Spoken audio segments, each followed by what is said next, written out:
Ladies and gentlemen, Ngahihi, Aotearoa, Bidois. Welcome to the show, Ngahihi. Welcome to Become Your Own Superhero. Kia ora, Laban. Thanks for inviting me. It's a real privilege to be with you.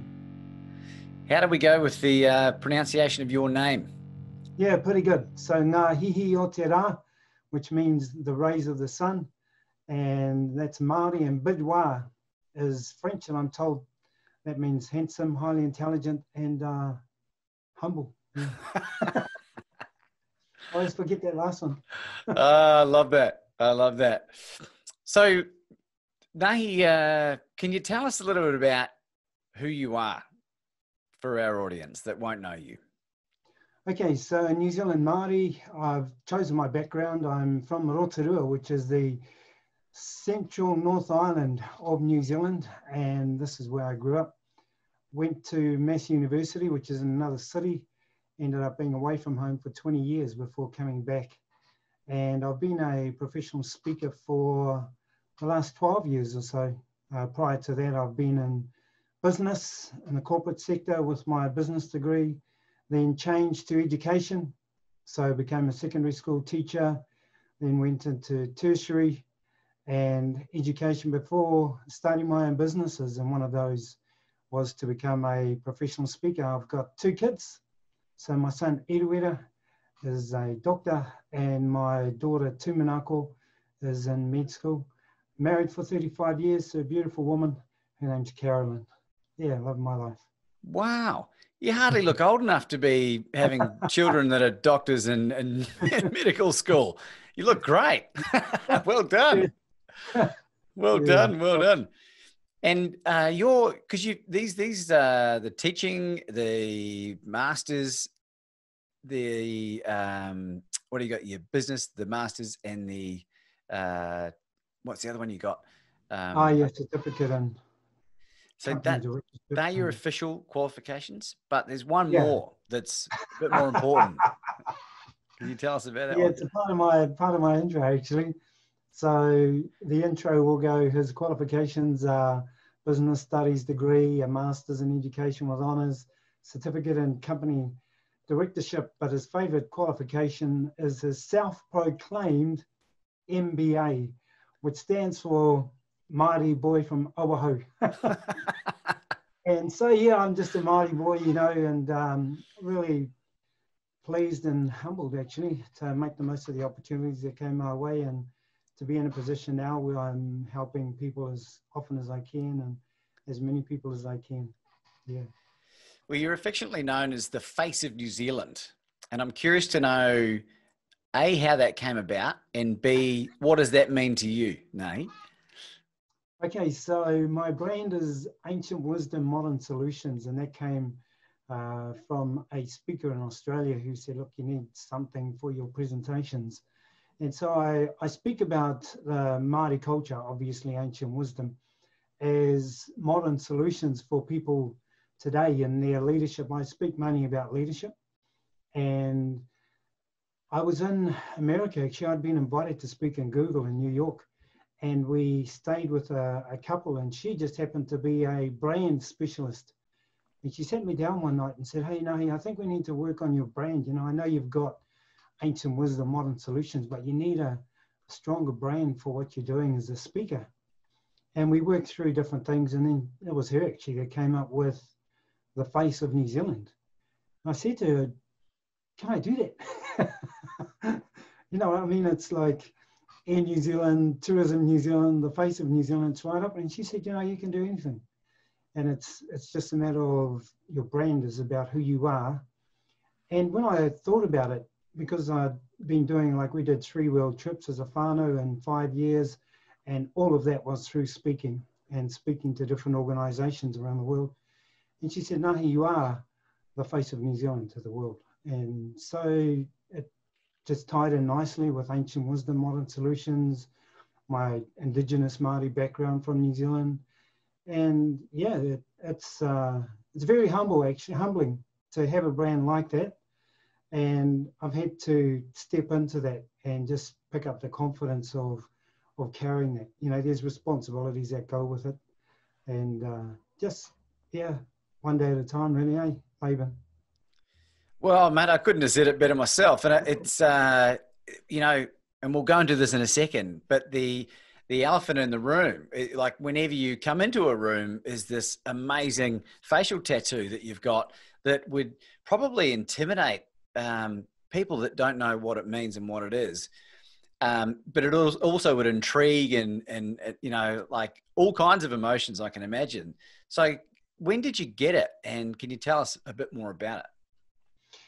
Yeah, so my tā moko, which is my facial tattoo, is a part of my journey as a leader. And when I was 30, I set all of these goals, you know, to be successful as a business person, to be a leader, to have a beautiful wife and my own house, car, etc., all of those goals. And when I was 26, I achieved those goals. And so later on, I realized that I met a crossroads actually and realized, you know what, I don't know who I am and what is the point of all the stuff, you know? And it was then that I had to realign my goals. And one of the goals I realigned to was to one day receive this gift from my ancestors, from my Māori people. And in order for me to receive this gift, I realized that I'd be a leader amongst my people, I'd be serving my people, I'd be, you know, there were just different boxes. I'd be fluent in my Māori language because I didn't know it at all. I'd know my protocols. And so for me, it became another goal to achieve because of the key points that were lined up with that goal, really. And so for me to receive this tā moko was just such a privilege. And for me, it's the ultimate of being the face of New Zealand. It's the responsibility of carrying this gift from my ancestors. And as I said earlier, we did 3 world trips in 5 years, and each one of those trips occurred immediately after receiving my tā moko. So the gift then went out to the world as well and was presented to the world. And there was no negative, I've never had any negative connotations or any negative feedback from anyone around the world at all. And so for me, it was just meant to be. But it's got a very deep meaning for me personally, and is a key part of what I present to people as well in my presentations. Wow. And I love that. I love that it's been so well received, Ngahi, because it's really cool, man. And I'm curious to know, what are some amazing things that have happened in your life as a direct result of having this? So one of the things that happens when you receive this gift is, and I was told by the person who placed it on my face, who it's a tattoo, and it took 8 hours. So it took 8 o'clock at night till midnight to do this half of my face, and then midnight to 4 o'clock to complete the rest. So one evening and 8 hours. And one of the things the person who did it told me was, when you receive this gift from our ancestors, all of the gifts that you have been given will be enhanced. And I guess, Laban, that's the bottom line, you know. In receiving this gift, I took on the spiritual side, the physical side, the mental side, the relationship side of what came with this gift. And it has a very deep meaning in our Māori culture. And so for me, it meant that my gifts of speaking were enhanced, my gifts of leadership, my gifts of serving. I sort of put those two together because I see a very strong part of leadership as serving people, you know.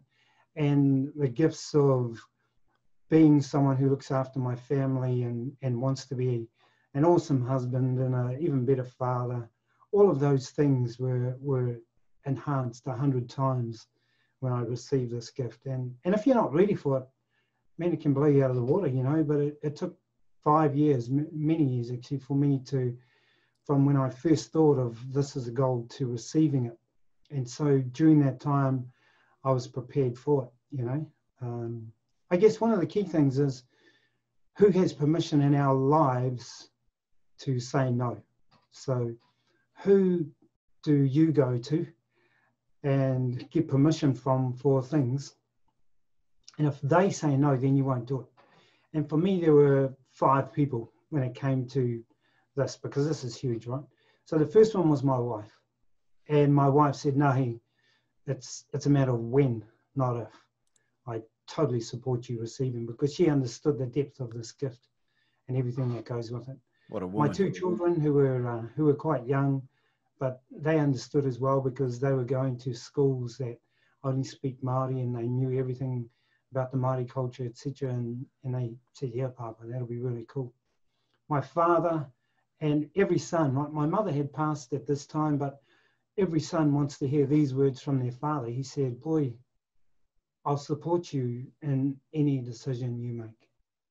And to me, that was just an indicator of how far our relationship had come. And, you know, we'd had our rocky times, but for him to say that, knowing the significance of this gift and him being the eldest of our family was huge. And the last person was my nanny Rini. And she said, no way. I said, what? She goes, no way, you're not ready. I said, why not, Nanny? I remember looking at her and saying, well, why not? You know, because everyone else had said yes. Oh, no. But, she goes, you're already good looking enough. And I thought, man, how can I argue with that? You know? But I knew I couldn't do it and she was the last person that I needed permission from. And I knew I wasn't going to do it. In fact, I went back to my cousin and I said, bro, we can't do this. You know, he said, why not? I said, Nanny Rini said, no. He goes, oh, well, we're not doing it. And my grandmother, who I'll speak about later, has had a significant input in my life. And he knew the mana, what we call mana, the authority, influence, that my grandmother carried, and he was never going to do it until she said yes as well. And I remember years later, which is why it took 5 years as well, sitting with my grandmother in her little batch at the beach, and the sun was streaming in, you know, quite significant, with a name like Ngahihi o Te Rā, which she had given me before I was even born. And she sat there and she looked at me and says, Ngahihi o Te Rā, I think you're ready now. And she knew that I wasn't ready or hadn't realized what was to come. And so it was after she said yes that I then went forward with the process. And so that's a part of what I talk about as well. Who has the right in our lives to say no? And what does that mean, you know? So for us as leaders, I think it's important to not only have influence, but to realize the people who have influence in our lives too. Yeah. Because to move into speaking is, you know, we're a very public bunch, but there's not actually that many of us, as it turns out. How did you get into speaking? What made you want to do that? Yeah, I guess if I can pick it up once again on the Māori cultural front. So my father is the eldest son of the eldest son, and only he has the right to speak on behalf of our family. When I say family, I don't just mean my father, my grandfather, but all of my cousins. Like there's hundreds of us, right? Yeah. So only he has the right to speak because he's the eldest son of the eldest son. In formal occasions at our Māori village, when we're welcoming people, farewelling people, all of that. Because I'm his eldest son, then that role will one day come to me. And I realized that when I was about 11, I was sitting in this 21st birthday, and I said to one of my older cousins, you know, they were a lot older, I said, look, I think someone should say something to our cousin who's just turned 21. And they all looked at me and they said, you speak.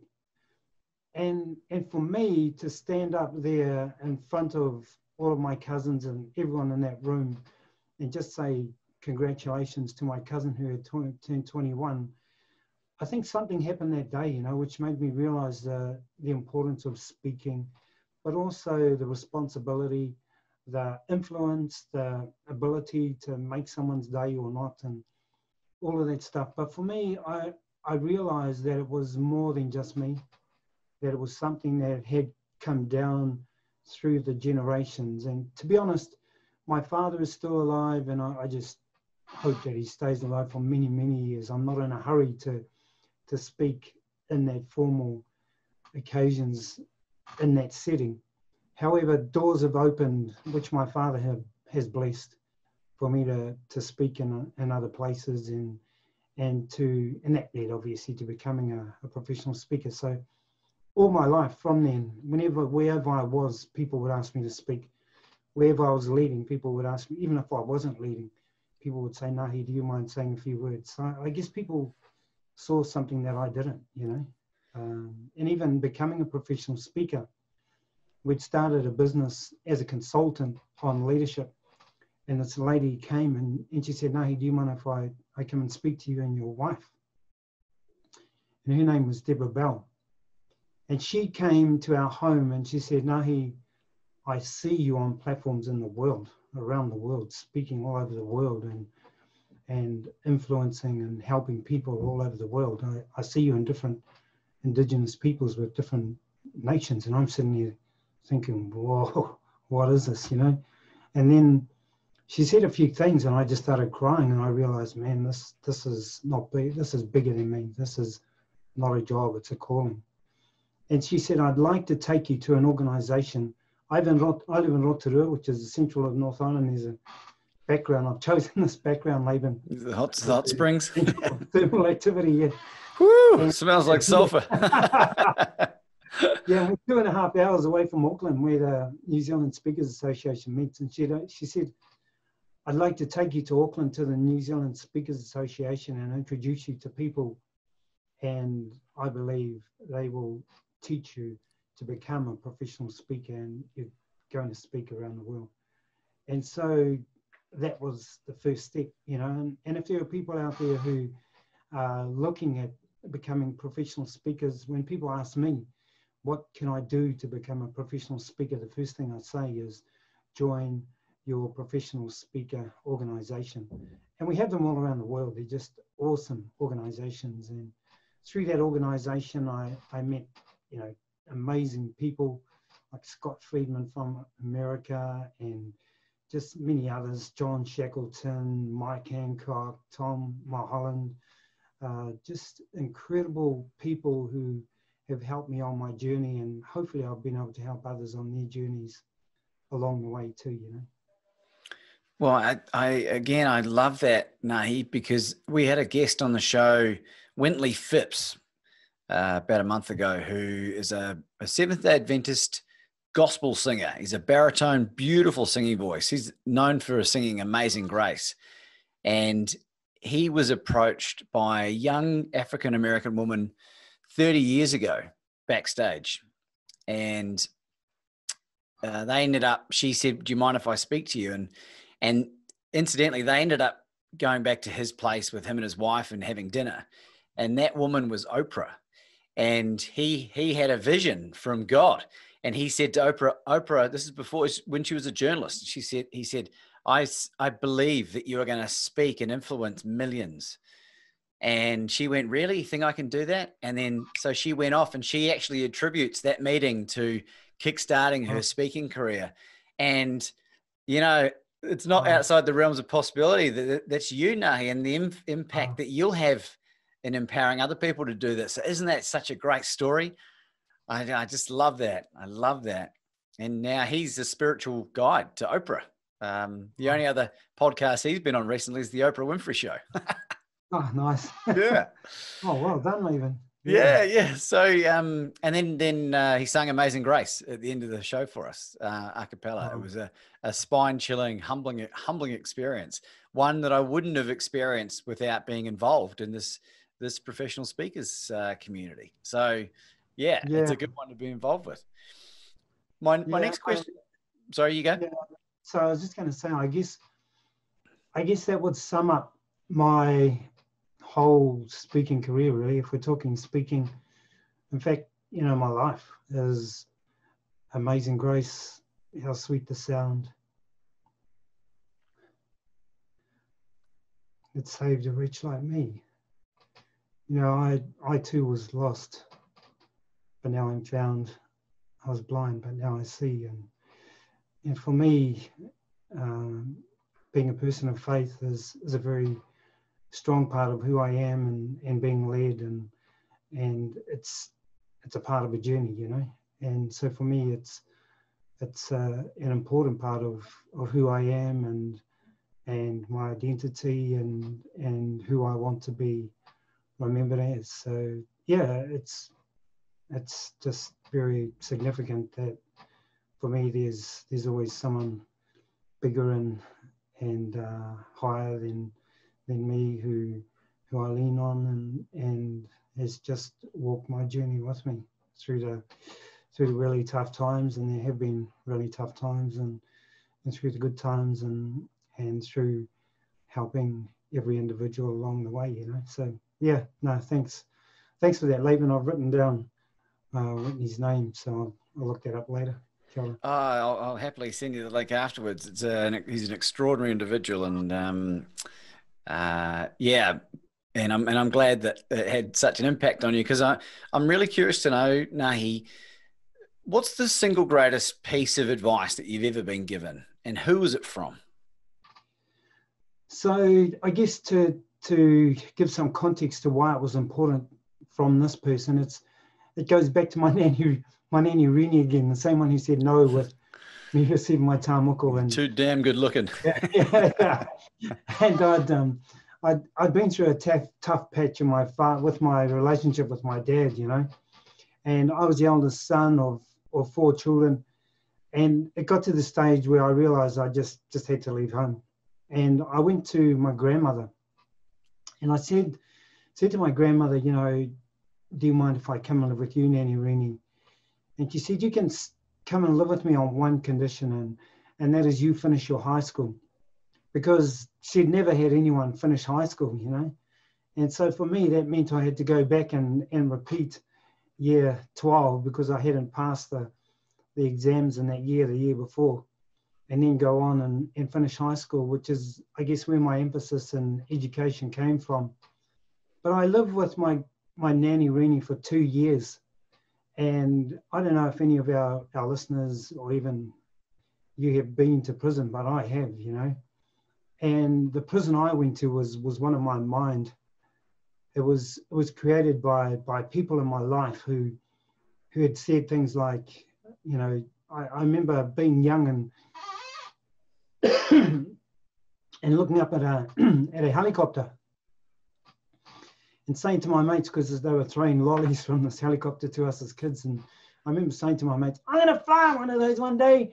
And they go, you don't fly in a helicopter. You'll never fly in a helicopter. Poof, bah, you know, you'll never fly in a helicopter. You go to university, you'll never go to university. Poof. And all of these bars that just came down around my mind. And I went to my grandmother's in that prison. I went to my nanny Rini's thinking, man, I'm just lost. You know, I don't know what I'm going to do with my life. And one by one, she broke down each of those bars. And she did it through old Māori proverbs, which is where I guess my purpose for speaking comes from, of ancient wisdom, modern solutions. And one of the proverbs that she drilled into me was this one, which says, Nā te whakaaro ka ora te tangata, which translates as, through a person's thoughts, the person is created, or the thought creates the person. And she said, Ngahi, you know, it doesn't matter what other people think about you. It doesn't matter what bars they have put around your mind. What matters the most is what you think about you. And so for me, that's it. It's my nanny, my beautiful nanny Rini, who broke down each of these bars over the 2 years that I was with her, and taught me just amazing wisdom, which I've just been privileged and pleased to pass on to others. And hopefully it's helped them in breaking down their bars and helped them on their journey. So, nā te whakaaro ka ora te tangata, the thought creates the person. Thanks, Nanny. There's Yeah. some sage advice there. And it Yeah. seems to be a recurring theme, Nay, where, like a lot of people that I've been interviewing and just speaking to in general that have succeeded in life and that are succeeding in life have a single point of an individual that played such a pivotal role. And it's, quite often a family member, and sometimes it's just someone that became a friend or whatever. And I think the importance of trying to find that person in your life, I don't know how to do it necessarily, but the great Bruce Lee says, when the student is ready, the master will appear. Is that?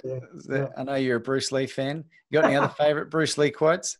Yeah, well, it's similar to what my Nanny Rini said, Bruce Lee, who was, be like water and just go with the flow of wherever life takes you, but be flexible and be like water. He also said, as we think, so shall we become. And so it's very similar. I heard it from Bruce Lee, others have heard it from other people, but I think the thinking process is very important to who we become. And if people are going through tough times, then that's what I try to encourage them to do is to just pay some attention to what we're thinking about ourselves and what we're saying about ourselves too, So for anyone that is going through a really tough time, which could easily be everyone, all of us, but an especially tough time where they are at the end of their tether, have you got any advice for them? If I can give a bit of a context to what I'm about to say. In New Zealand, the world is just going through COVID-19, right? And in New Zealand, we went through a period where the Crown, the decision makers of our country, basically said, everyone is going into lockdown and you will not be able to go to parks, they'll all be closed. And there was a lockdown process into your house, and one person went out and did the shopping and they had masks on and everything. And so I was asked, because there were a lot of people who really struggled during that time. And I was asked to put something together to help people through that. And so there were three things that I came up with first. And the first one was get out of bed. If you can just get out of bed every day, if you can actually make a move. And if you think life is tough, then get out of bed and take 2 steps and realize that you are able to take 2 steps that day, because every day people don't even get out of bed, And so that was the first thing. Number one, get out of bed. Number two, make your bed. Because when you make your bed, and my Nanny Rini, again, she taught me this when I lived with her. She said, okay, the first thing you have to do is make your bed. And so every day I had to make my bed. And I realized many years later what she was teaching me was a discipline, of if I get out of bed and I make my bed, then I've accomplished one thing that day. And even if I don't get to do anything else that day, at least I've got a nice warm bed to come back to. Yeah. But there's just so much behind just looking after our bed, because then, you make your bed, you sleep in it. There's all kinds of proverbs and thinking around that as well. And so that was number two. Number two is, if you're going through a hard time, make your bed. And my wife, I remember this, my wife said to me once, she said, Nahi, but you don't make my side of the bed. And I thought, well, how do I get out of this? And I said, well, honey, you know what? For me to make your side of the bed, you actually have to be out of it. So don't make your partner's side of the bed unless you're out of it, okay? Don't be that guy. Don't be that person. And number three, and this is, I guess, where the area of faith comes in, is in our Māori culture, karakia, prayers, that whole spiritual side is very important.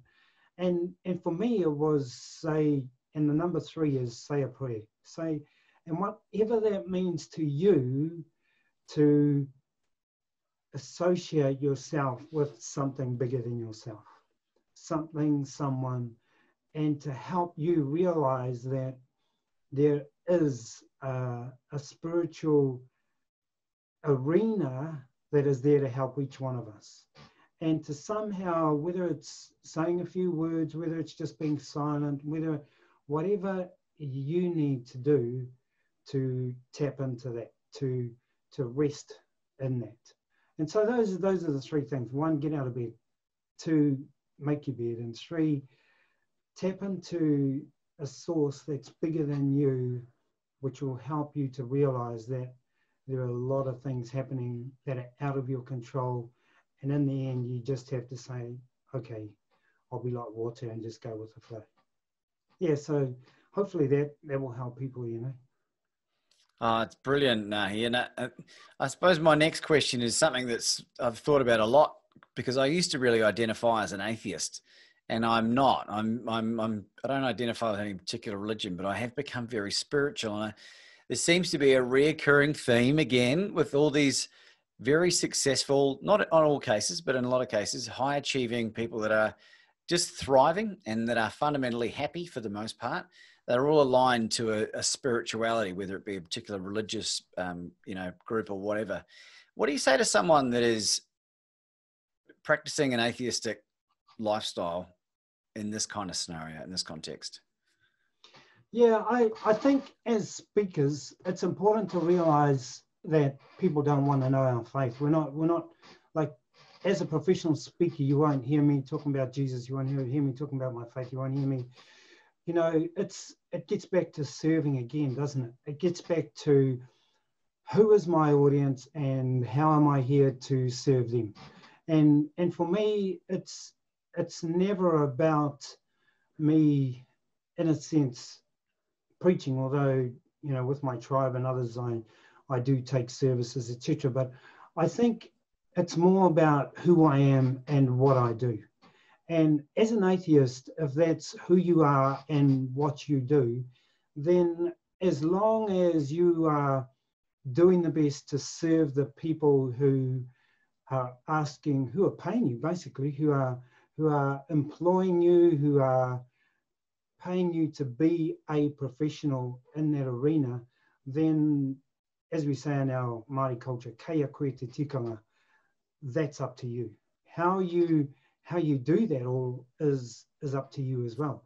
And so for me, I would never go out and say you have to do, you know, the 7 steps to any faith.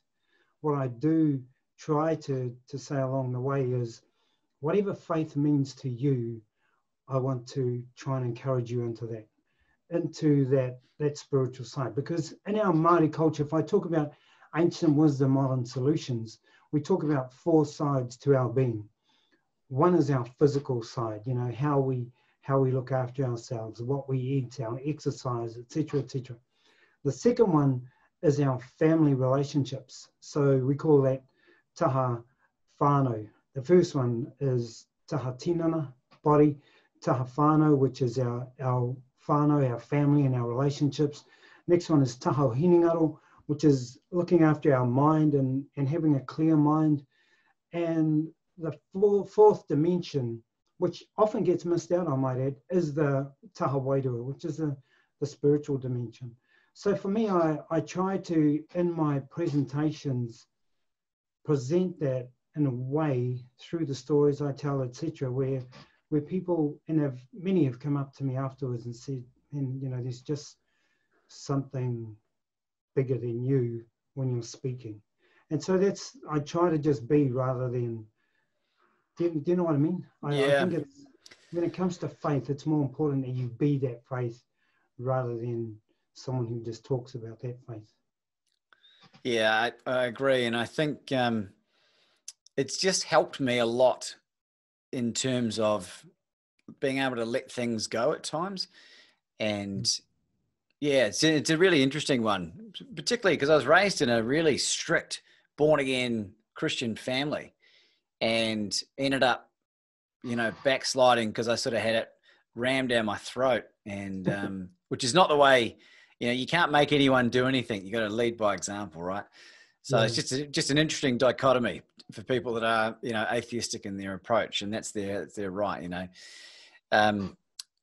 You're an author. I've just finished my very first book. It's the first draft has gone off to my mentor, and I'm curious to know what was harder. Thank you very much. Very important question. What was harder, writing your first book or growing up as a Māori boy in New Zealand? I think they were, rather than harder, they were both awesome. You know, it's a matter of which one was better, actually. And so for me, growing up as a Māori boy in New Zealand, just an incredible childhood. I had a mountain just down the road that I went up every Sunday and played with my brother and friends. You know, we were in the middle of a bush with, I might add, no snakes, no spiders, nothing poisonous, you know, doing all these crazy things. And in the area where I live here in Rotorua, we have 14 lakes around us. So we grew up swimming in rivers and lakes. We biked everywhere. We just had amazing teachers, incredible education, amazing parents, uncles, aunties. We were at our Māori village all the time with our cousins.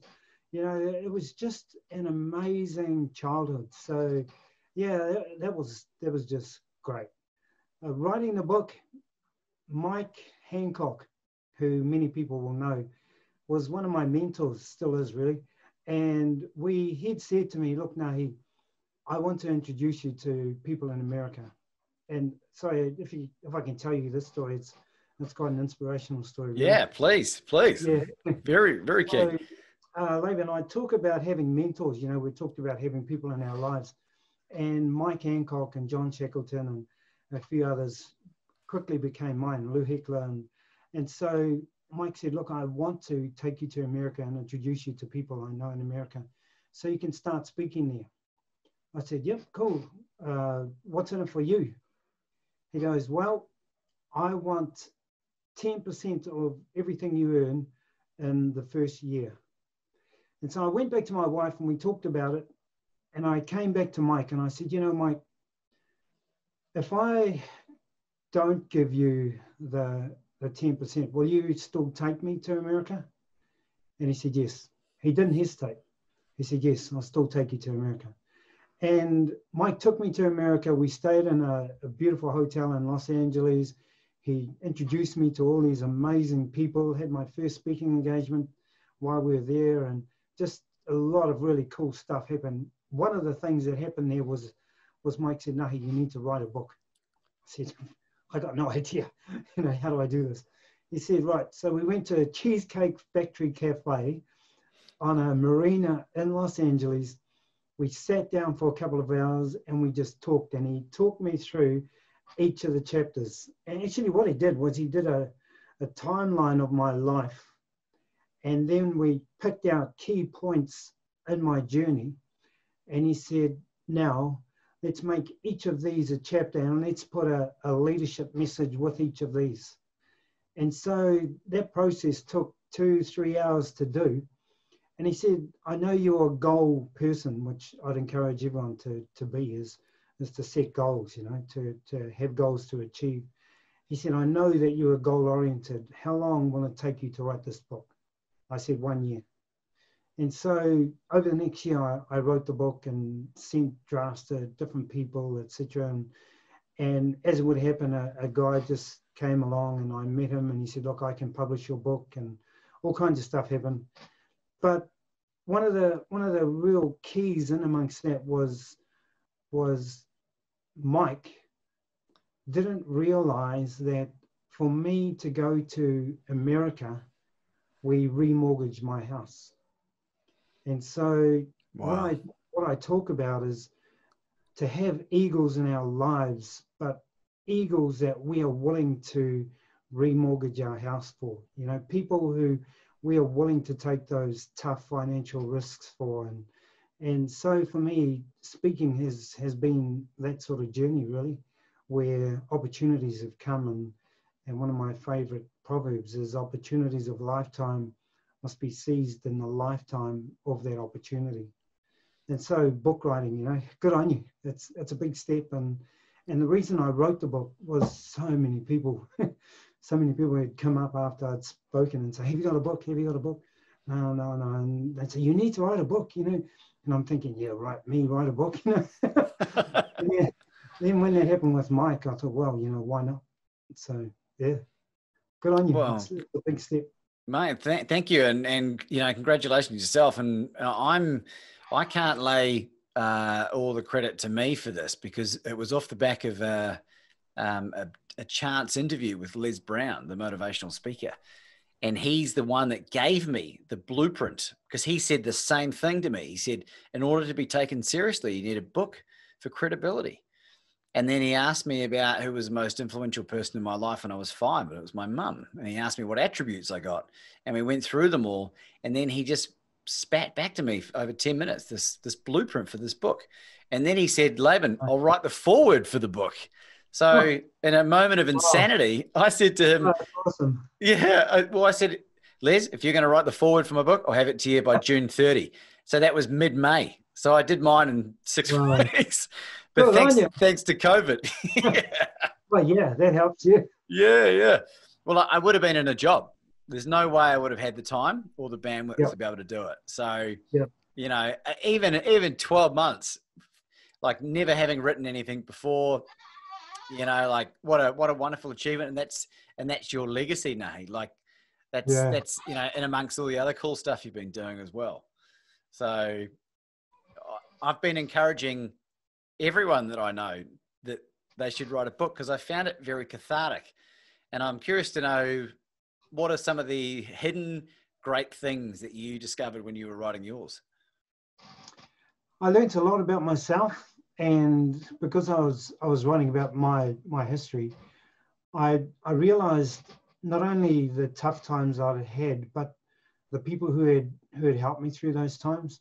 I realized that life was a journey, and that every day counts, you know. And for me, writing a book was a reflection. It was like looking in a mirror. And even now, and I'd encourage people who have written books, you know, even now when I'm struggling with different things, I'll just go back and read my book. And it helps me to realize that, wow, you know, this guy who has done this stuff can just pick up and go on. And for me, it's about giving to others, but also giving back to myself in a sense. And there are parts of the book where when I was writing it, I was actually crying. You know, I wanted the book to be authentic. I wanted people to really feel who I was and experience who Ngahihi the speaker is, you know. And I've just had incredible, and that's, I guess, the biggest thing for me in writing this book. I've just had so many people come back to me through emails and notes and everything else and say, you know, just want to thank you for your honesty and your encouragement, you know, because it's easy when you're up on a stage to look like this person who's done all of this stuff, and you know, people think, oh man, I could never do that. But I think through my book, and hopefully how I speak as well, people realize, man, you know, if he can do that, then I can too. You know, I'm just going to give it a go. So for me, that's the key thing is it's inspired and motivated people, and it's been just a good mirror for myself as well. That's awesome. And what's it called? What's the book called? So my book is called Ancient Wisdom, Modern Solutions. Just looking around my office, I haven't even got a... Man, you'd think if I'd prepared, I'd... That's all right. Where can we find it? Where can we find it? And if you give us a month or two, you'll be able to find it on our website. So that's the next step for us, is we, during COVID, have turned our office into an office, as you can see with all the stuff around me, into an office where we can do online things. And over the next month, I'm redeveloping my website so that we can have a shopping cart, which people have always asked for as well. So we can have a shopping cart on my website, and the book will be on there along with other stuff that we'll have. So, and awesome. For me, Laban, it's about giving people access so that we can help more people, you know. Yeah. So leadership, you know, what you're doing now is so important. It's not only as a role model for everyone, but also as a leader in the Māori community as well. And, you know, I grew up in Christchurch. I grew up as a child of divorce. Divorce rates are at 50% in New Zealand and Australia and most of the Western world. Plus you've got a whole nother, you know, loveless relationships that we've found out about. And there's a whole lot of dysfunction. And what seems to happen is that the children of divorce seem to suffer the most, and they're the ones that are more likely to be, you know, subject to abuse or abandonment, whatever it might be. And then they go on and are more likely to be more dysfunctional adults in whatever capacity, drink, drugs, jail, whatever. Right. And so, you know, what you're doing is so wonderful. And that's the role model that I look up to people like you, Ngahihi, and I want to do the same thing. And I want to have that strong family unit and that strong bond. And the words that you use and the way that you go about things and the way that you conduct yourself is second to none. I'm so blessed that you're able to come on and share this message with us. It's been really amazing. Yeah, thanks. Yeah, and I guess we all have our journeys, you know, and yours is I think a particularly tough one, and there are just so many people out there who go through things that we just would never know. But hopefully through our books and through our words, we are able to make that difference, you know. And so for me, that leadership role is really important. And I realized that in receiving my gift of my tā moko, that it wasn't just enough to have markings on your face. You know, I had to prove my leadership, and I actively sought opportunities to serve my people, and now find myself on different boards actually. So I'm on so I chair a board which is probably one of the most wealthy Māori trusts in New Zealand that has, I won't name them, but it has over $650 million worth of assets. And wow. Through COVID, we were able to give our people food and benefits and all kinds of things, and help them with firewood and all those things that mean a lot to people, you know. Awesome. And that's on my mother's side of my whakapapa, my genealogy, my family. On my father's side, I chair another board that is forestry interests, and we've been able to help others into scholarships into universities and do lots of really cool things on that side, help our marae with their insurance and caretakers. And I'm also on the fish and game board, so helping the local community in that area. And fishing is an important part of our 12 lakes around this area district. Yeah, I'll bet. And it's, for some Māori, it's their food source too, you know, so it's important that we have a say in how that food source is managed and operated. And the other one I'm on, which I was elected to just 6 or 8 months ago, was a Lakes District Health Board. So that's the board that looks after all of the health budget on behalf of the Crown here in Rotorua and down in Taupo and Turangi, and just, once again, millions of dollars. And the purpose of that board was fundamentally to help people through COVID. And to be on those boards, you know, with the health board, we met every week. And we were able to help so many people stay safe and organise food for them and do lots of just really cool things. So for me, I think the leadership thing has become the social enterprise, the giving back to my people and being able to help people again, which is what I'm all about. You know, for me, my purpose in life is to help people grow and whatever that means.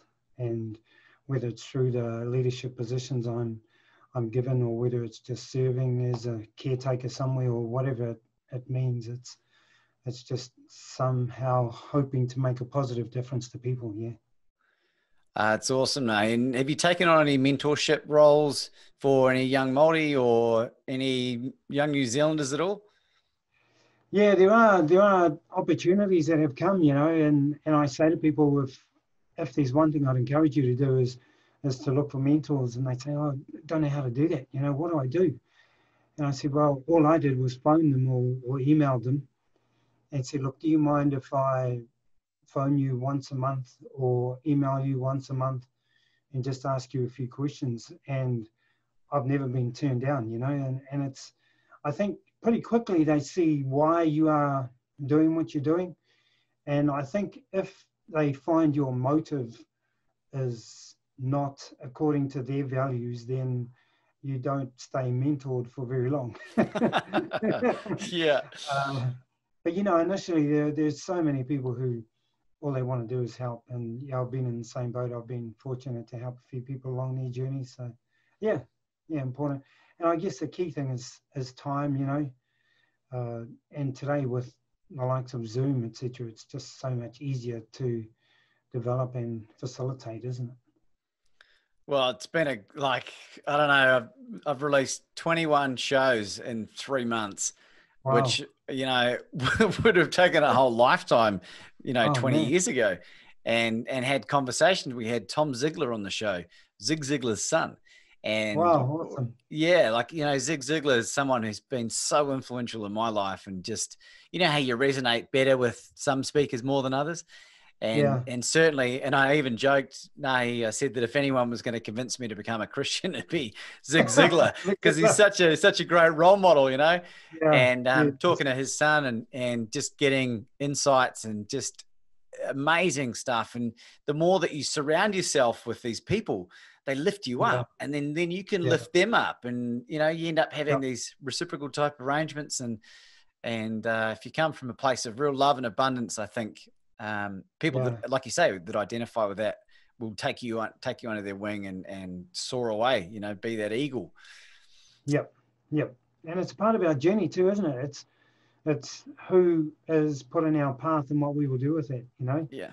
And yeah, I'm the same. There are just so many people with similar faith, you know. Lou Heckler from America, just an amazing guy. Ali Mooney, just incredible people of faith as well, who have just opened doors left, right, and centre for me, you know. And a question I encourage people to ask of their mentors or of their eagles is, how can I help you? How can I serve you? Yeah. Just to make sure it's not a one-way traffic thing, you know. And it's just been a real, as you said, blessing to be able to help them on their journeys as well, you know. Yeah, you're spot on. And I think the thing to remember, you know, going into these relationships, whether it be mentorship or whatever, is that you probably do have something of value to the other person. But just because they are a celebrity or well established in their field doesn't mean they know everything. And I'm offering, you know, I've got some expertise in a few things that have come in really handy, you know, and it's, you know, you'd be surprised. So that in itself has been a blessing. I suppose, Ngahi, I'd love to know what you want to be remembered for once you've left this planet. It's a tough question, you know. And as a speaker and with my wife, I'm always talking about the end game. And the very end game is what appears on my headstone. And so for me, it's come down to a simple sentence, which it always ends up being, which is someone who tried to make a positive difference for others. And that's it, you know, in whatever way. And, you know, don't get me wrong, sometimes it's been tough.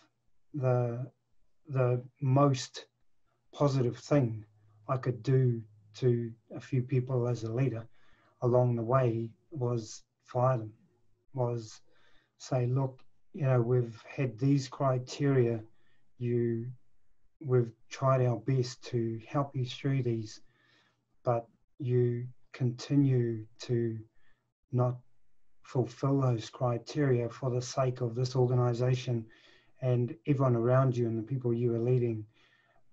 You no longer fit with our organization and our values, and so for me, it's not always easy, you know. It's just because you have something like that on your headstone doesn't mean you've been nice to everyone. It just means you've tried to help them in the most positive way that you could in their lives for where they are at in their journey. And, you know, for people to come back to you years later and say, man, you know, that was the best thing that ever happened to me. It woke me up and I realized that I'd been taking stuff for granted and all kinds of things. And so for me, it is a life journey. It is the ups and downs. It's the things in the middle. It's the decisions we make every day. It's hoping to make a difference every day for someone, you know? Yeah. Oh, it's spot on. It's spot on. And I mentioned to you when we first spoke, I think that my job in recruitment was made redundant after spending a year trying to set up my own recruitment business.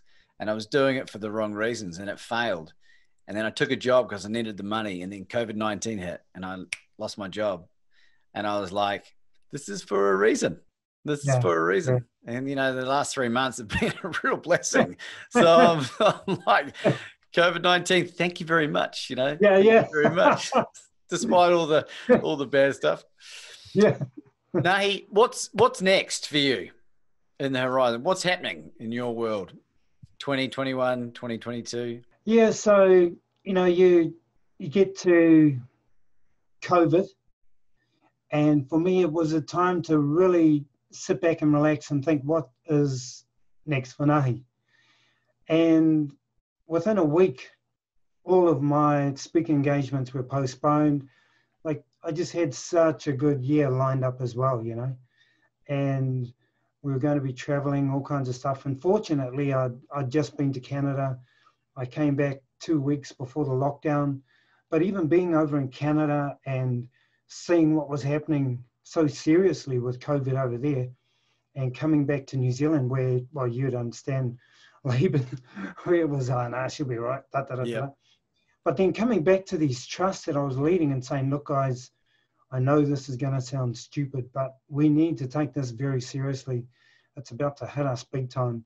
And I said, we need to cancel all of our gatherings that we've got coming up. And we had lots. We had 700-800 people coming to an AGM in 3 weeks' time.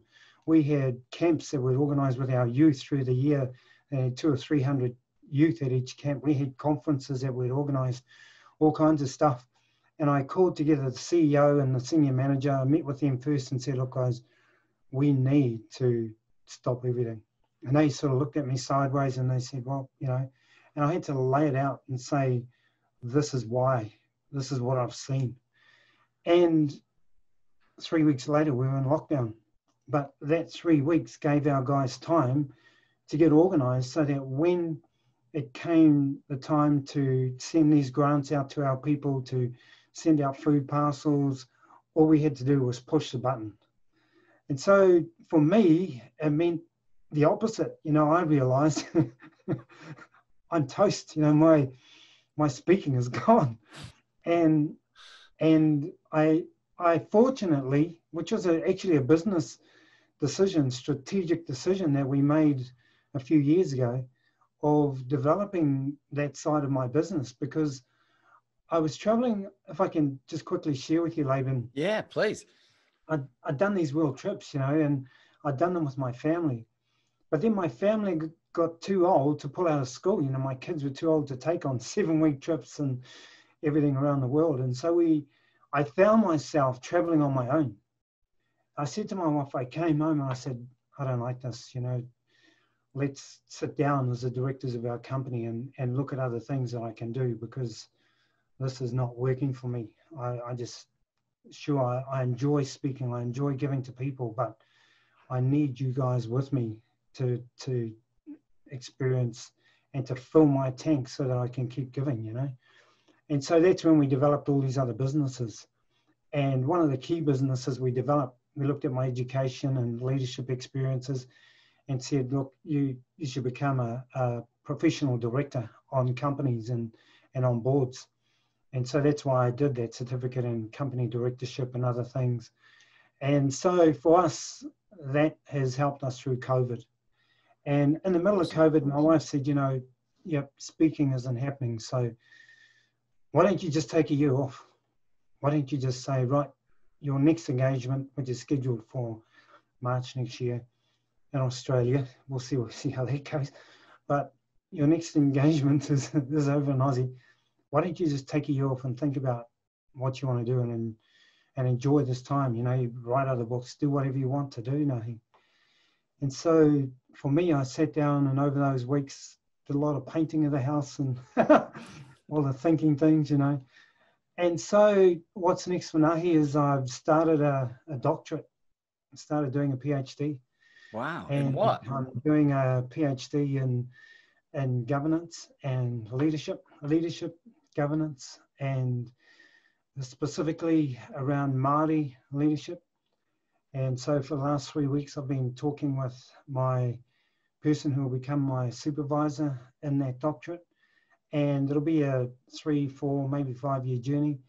But I realized during COVID that I just need something for my mind, you know, and just to keep active. And it came from one of my old mentors who, when he was 60 and I had my first degree, he was an old kaumātua, Uncle Bill Wiremu Hohepa, and he said to me, Ngahihi, you need to do a master's. I said, why, Uncle Bill? You know, why should I do a master's?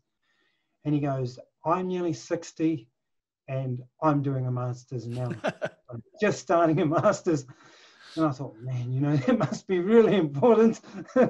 So that's why I started my master's back then. And so I thought during COVID, I thought of that old Karawa, you know, that old gentleman.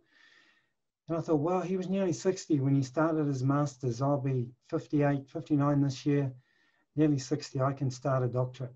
And so for me, it's about also being a role model, you know, and trying to be a role model to my kids, to others who want to aspire to be academic, whatever it takes. And I just really enjoy reading and writing. And so, yeah, we'll pick up the speaking. I guess the word is pivoted. So we turned my office into a bit of a studio, which I'd love to talk to you about, because that's a part of what we want to develop further is the online. I've not rushed into it, but I thought, you know, let's build the field and get ready, and people will be sent to help me. And Laban, I'm pretty sure you're one of those. Oh, mate, happy to be of service. No, we'd really appreciate that. And, you know, we want to do things like what you're doing as well, and just have snippets where we can help people in leadership and all that sort of thing too, you know. So, yeah. So that's what's next for Ngahihi, and it's trying to be the best board member I can on these boards. I'm doing professional development in those boards as well. And, yeah, always looking for opportunities to learn and stay above the line. Yeah. Well, I think we might wrap it up there, Ngahihi. This has been really, really amazing. And I only came about you relatively recently because you were recommended as one of the must-see New Zealand speakers. And I know that you've won some awards. You won Speaker of the Year in New Zealand at least on one occasion. Humbled. And I can see why. Ladies and gentlemen, Ngahihi Aotearoa Bidois.